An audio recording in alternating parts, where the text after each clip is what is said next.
Dulu, kehidupan saya mengalami goncangan yang amat sangat. Ini bukan pertama kali, melainkan kedua kalinya saya terpuruk. Tapi yang kedua ini sangat dahsyat. Seluruh harta saya hilang dan hutang saya menumpuk.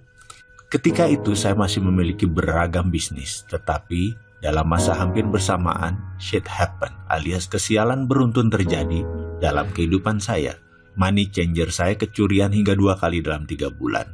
Kapal, barge yang saya bertransaksi untuk mengirim barang ke Kelian Equatorial Mining di Kalimantan Timur karam. Asuransi tidak membayarnya. Pabrik kapur Hydrated Lime yang masih berhutang pada bank kena gempa di Cilengsi. Gempanya memang kecil, tapi meretakkan tungku utama yang harganya mahal. Traktor di kuari kapur meluncur tak terkendali menabrak silo pabrik. Asuransi juga tidak menggantinya. Ditambah lagi bank pembiayaan kami yaitu PDFCI ditutup BPPN di tengah krisis keuangan yang berkepanjangan kala itu. Harga bahan baku mendadak naik 200% yaitu harga gas. Perusahaan saya pun terpaksa file for bankruptcy. Semua musibah ini terjadi dalam kurun waktu 2 tahun yaitu tahun 1999 dan 2001. Kerugian tak tanggung-tanggung. Mobil hilang semua, rumah 3 hilang semua. Masih berhutang 9 digit lagi. Setiap saat, setiap hari emosi saya memuncak. Makan keluarga, bayar sewa, uang sekolah anak membuat panik dan marah. Mau bekerja di mana? Kapan hutang terbayar? Bagaimana untuk hidup? Demikian segala hal itu berkecamuk di kepala saya. Dikejar debt collector, dikejar hukum, dikejar BPPN, dan juga dikejar teman investor yang marah dan kecewa dengan saya. Bayangkan betapa kusutnya situasi saya saat itu. Di tengah keputusasaan, siang itu saya langsung memandang langit dan bicara langsung kepada Allah Subhanahu wa Ta'ala, Tuhan yang saya percayai 100%. Saya katakan kepadanya bahwa saya putus asa dan hidup saya sudah diambang frustrasi. Saya marah sekali kepada semuanya. Saya menuduh kehidupan ini tidak adil. Saya merasa telah melaksanakan seluruh ajaran agama. Saya teringat betapa tertibnya saya puasa Senin Kamis selama 5 tahun. Saya tidak putus sholat malam. Selalu tahajud setiap malam. Jangankan peribadatan yang wajib-wajib, yang sunnah saya laksanakan semua.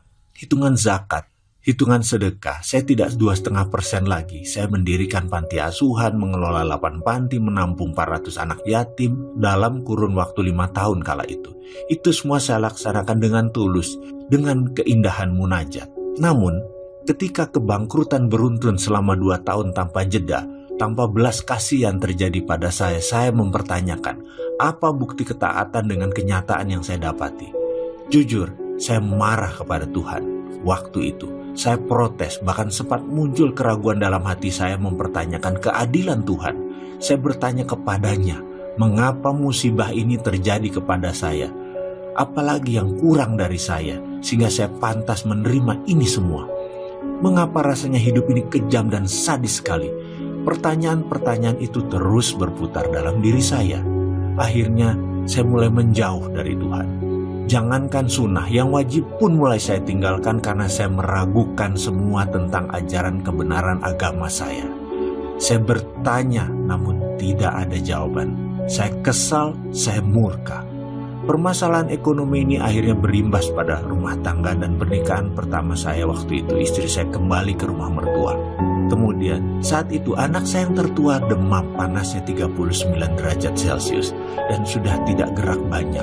Adiknya pun mengalami hal yang sama. Mereka masih balita, baru berumur 4 tahun dan 2 tahun. Listrik di rumah padam. PLN tidak mampu bayar. Tidak ada makanan, tidak ada uang di tangan. Dan setiap saat ada telepon isinya penagih hutang-hutang saya. Saya berutang pada lebih dari 5 institusi keuangan, lebih dari 60 individu. Dari utang yang berjumlah hanya 1 juta hingga miliaran rupiah. Puncaknya, suatu hari saya ditelepon oleh seorang pemberi hutang yang mungkin sudah muak dengan saya. Dengan kasar dia bilang akan mendatangi rumah saya sore ini dan dia akan tagih dengan apapun resikonya. Kalau tidak bayar, dia akan paksa. Gaya bicaranya sudah seperti preman. Tumpah darah pun dia siap, katanya. Saya tidak ada pilihan, hanya bisa melakukan satu hal. Saya bertahan habis-habisan, saya asah pisau.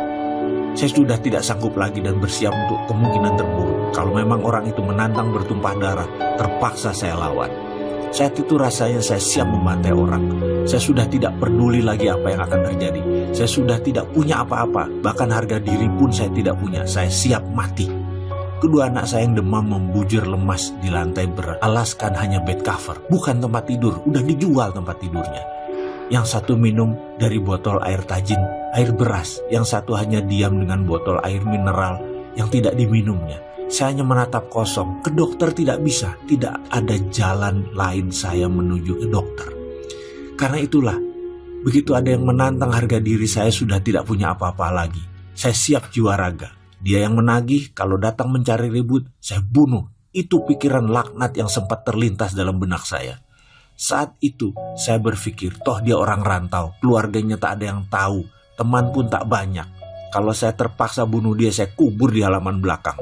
Tidak ada yang tahu juga, rasanya saya benar-benar sudah dirasuki dajjal. Saya kumpulkan barang-barang di sekitar saya dan saya pakai untuk membantai orang ini. Benda tajam, benda keras, benda panjang, semua saya siapkan. Saya umpetin di mana-mana. Saya tahu sekali bagaimana menggunakannya dan saya tahu sekali di mana sudut ruangan yang saya bisa pergunakan. Intinya saya panik aja segila-gilanya manusia.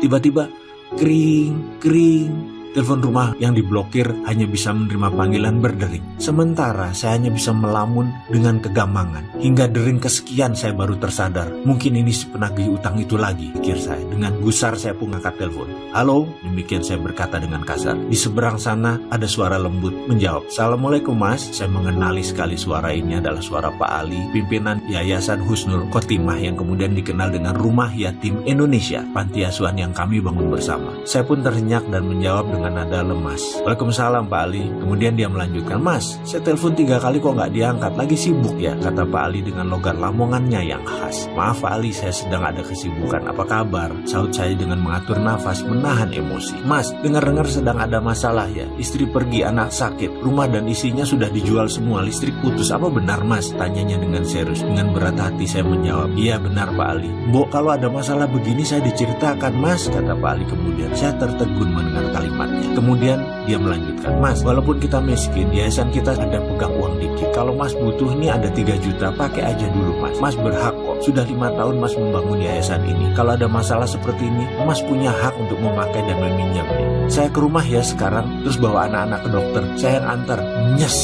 Rasanya saat itu bara di hati saya seakan tersiram satu ember es batu. Saya tertegun, terduduk, dan menangis terseduh. Saya tidak kuasa menahan getaran di dada. Rasa haru, rasa malu, ada rasa senang, kesal, semua jadi satu. Dengkul saya keduanya di lantai. Tangan saya masih memegang kelewang, pedang pendek. Sesaat kemudian saya buang jauh. Yang ada hanya diri saya tersungkur bersujud. Saya salah ya Allah, saya salah. Batin saya memohon tobat. Saya tersungkur di sajadah tua yang tepat ada di samping saya. Tak lama kemudian selagi saya terduduk menatap langit di bawah pohon kelapa di teras belakang rumah, terdengar suara bariton mengucapkan salam. Assalamualaikum, sapanya. Saya pikir Pak Ali. Rupanya bukan.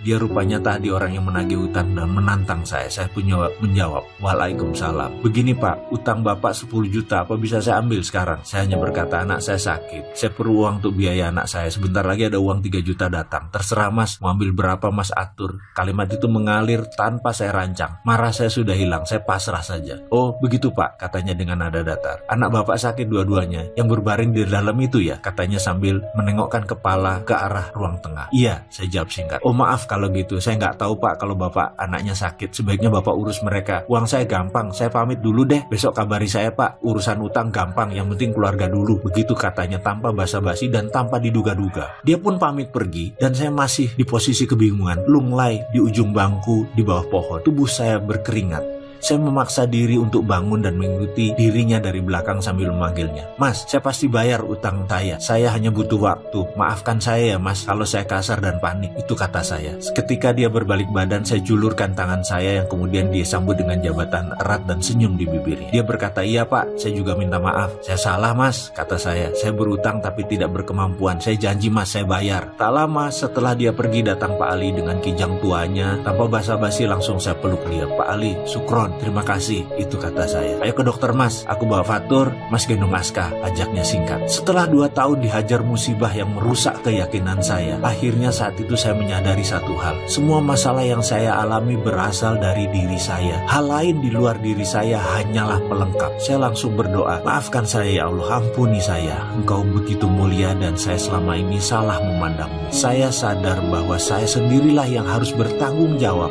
dan menyelesaikan semua ini. Sayalah yang incar sepenuhnya. Maafkan saya yang telah meragukan kekuasaan-Mu ya Allah. Saya memilih berdamai dengan Allah. Saya memilih memulai sesuatu dengan kesadaran penuh untuk mengubah nasib saya, menulis ulang sejarah hidup saya. Saya mendapatkan semacam pemahaman baru bahwa cara berpikir selama ini tidak bekerja dengan benar. Buktinya saya rugi, buktinya saya bangkrut, buktinya semua orang menjauh. Akhirnya saya harus merubah cara pikir saya. Itu ada dalam benak saya. Saya harus berubah. Saya harus kemana dan bagaimana saya mengubahnya? Itu pertanyaannya. Berkali-kali saya bertanya dalam diri saya. Tak lama setelah menjual rumah, saya pindah ke rumah kontrakan yang sempit. Suatu sore, tetangga rumah kontrakan saya pulang kantor. Kaca mobilnya terbuka separuh. Dia rupanya ingin membuang sesuatu, mungkin sampah. Agaknya dia tidak melihat saya berdiri di sisi jalan tersebut. Mungkin karena maghrib pencahayaannya mulai samar. Mungkin juga dia tidak fokus karena mengumpulkan barang yang akan dibuang. Bruk, tiba-tiba segumpal kertas jatuh tepat di kaki saya. Entah mengapa saya tergerak memungutnya dengan tulisan yang berwarna merah mengkilat. Setelah saya membuka lipatannya, saya membaca kertas tersebut, ternyata brosur Millionaire Mindset Training di Australia. Saya merasa aneh dan terkejut. Inikah jawaban doa yang saya panjat?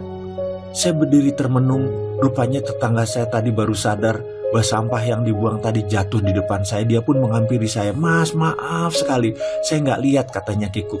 Loh, nggak apa-apa, aku kan hanya ngelamun, nggak ngeh, aku baru ngeh pas ngeliat brosur itu, kata saya basa-basi sambil menunjukkan lembaran tersebut. Iya, tadi saya dari kantor, tapi sepertinya nggak mungkin saya ke sana. Bukannya nggak butuh jadi orang kaya, tapi harganya itu loh, seminggu di sana 30 juta, mending buat modal, katanya mengurai. Saya hanya mengangguk-mengangguk sambil tersenyum. Saya pamit Pak Sarif, kata saya. Iya Pak, maaf ya, tadi benar-benar nggak sengaja, katanya sungguh-sungguh. Nggak apa-apa bos, santai aja, jawab saya kemudian. Setelah itu, saya langsung sibuk berpikir, di mana saya cari uang 30 juta? Belum lagi uang untuk sanggup keluarga di rumah sementara saya pergi.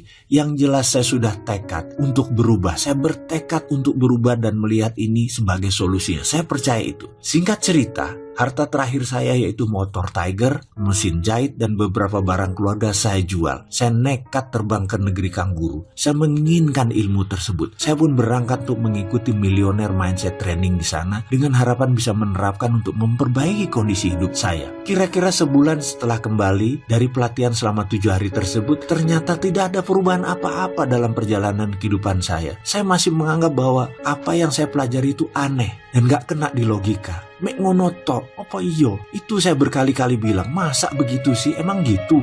Itu saya selalu membatin. Yang benar, saya meragukan dan saya menganalisa, mencoba mengurai maksud dari pelatihan tersebut. Tapi saya lelah, keadaan saya begitu-begitu saja. Saya belum bisa dapat uang lagi. Saya belum bisa melunasi tunggakan hutang.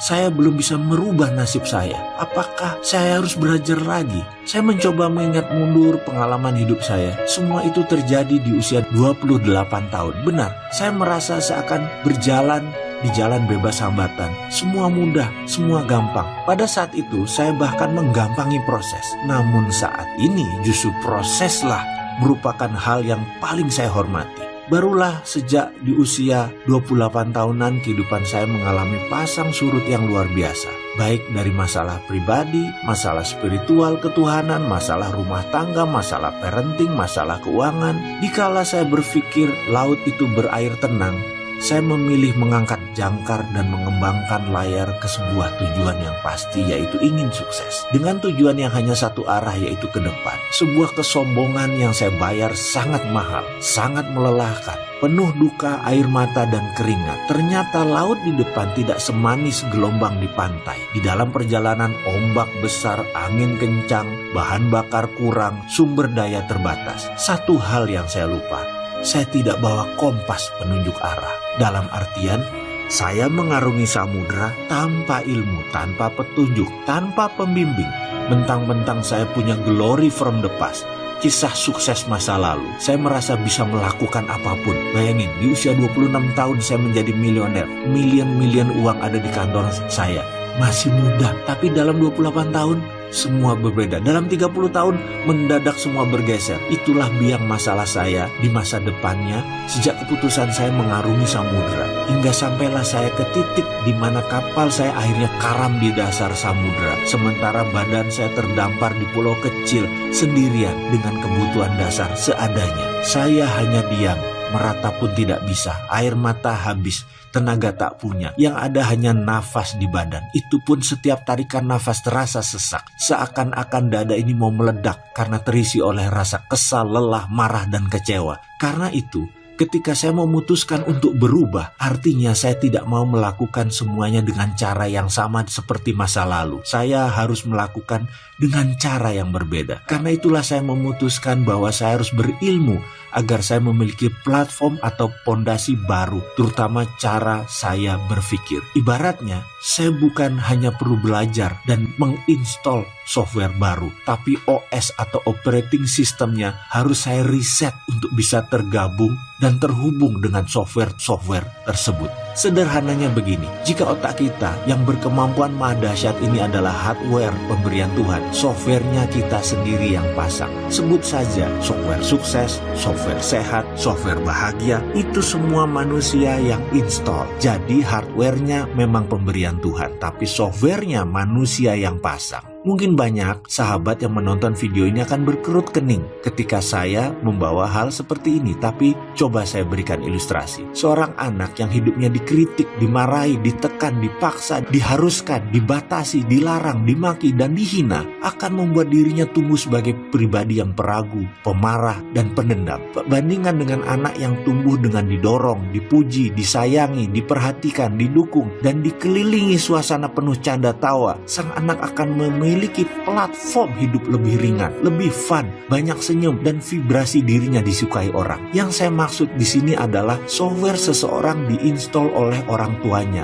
oleh lingkungan sekitarnya, dan tentu saja software yang buruk bisa diganti, diubah, bahkan dibuang bila kita mau. Sesuatu yang dipasang umumnya bisa dilepas. Setuju bukan? Bukan sesuatu yang permanen, karena itu kita yang masang, kita bisa lepas juga. Teman-teman dari bidang aplikasi psikologi mungkin mengenal ini dengan sesi terapeutik dalam dunianya. Ketika mencari kompas ilmu pengetahuan dan pola pikir, itulah saya baru sadar. Selama ini saya menerima hasil sebuah printer yang isinya salah. Lalu saya mati-matian mentipek, menghapus tulisan dalam kertas tersebut. Begitu seterusnya. Saya tidak sadar bahwa yang saya harus rubah adalah justru bukan dokumen yang di-print, tetapi bukan juga printernya, melainkan data di dalam komputernya. Kalau isi komputernya sudah benar, baik itu softwarenya maupun datanya, hasil yang di-printnya pasti tidak salah, pasti.